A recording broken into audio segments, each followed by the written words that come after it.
why would I want to be an Amazon bestseller? I mean, I live in Dubuque, or Right. I live, where I live, Centerville. I mean, 1,800 people here.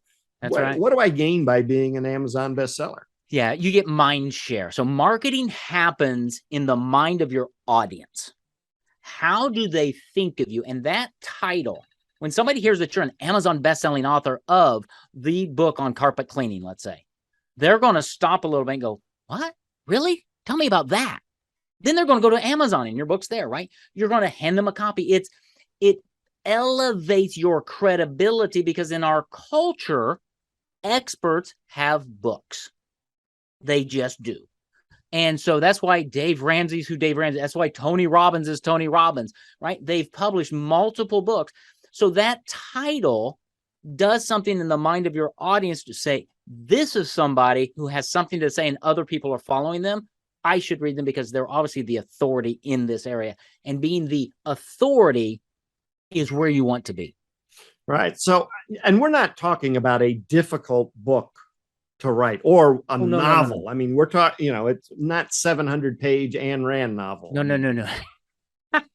Yeah, because then you'd have to shrug and write. Yeah. No. These are anywhere from, our low end is 50 pages up to about 150 pages, depending on what you're trying to accomplish. Because that's all, you don't want to write War and Peace, right? Ayn Rand, and you don't want a little tiny, 10-page brochure for what we're helping you do. The other cool thing is we always create an ePDF, an electronic version. We call it the magnet. So you can not only put it on your website, you can have it on your email signature on LinkedIn, social, wherever. People can download and request a copy of your book to get them on your list.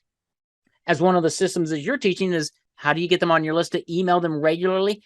Once you create your book, now you've got lots of content.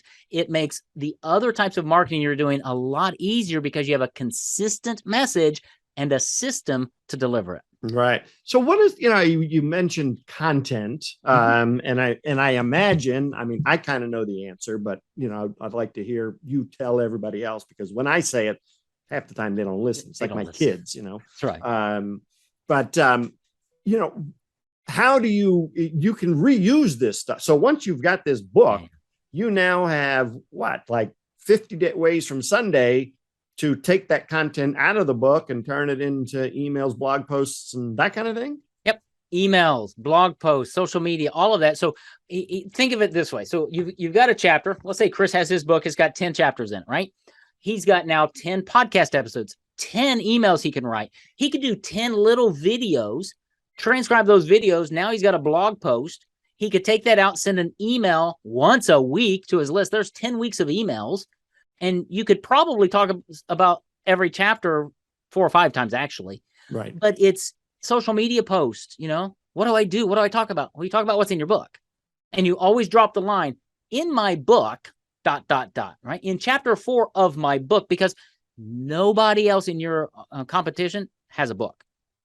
And so it's really easy to repurpose the content because it's just there.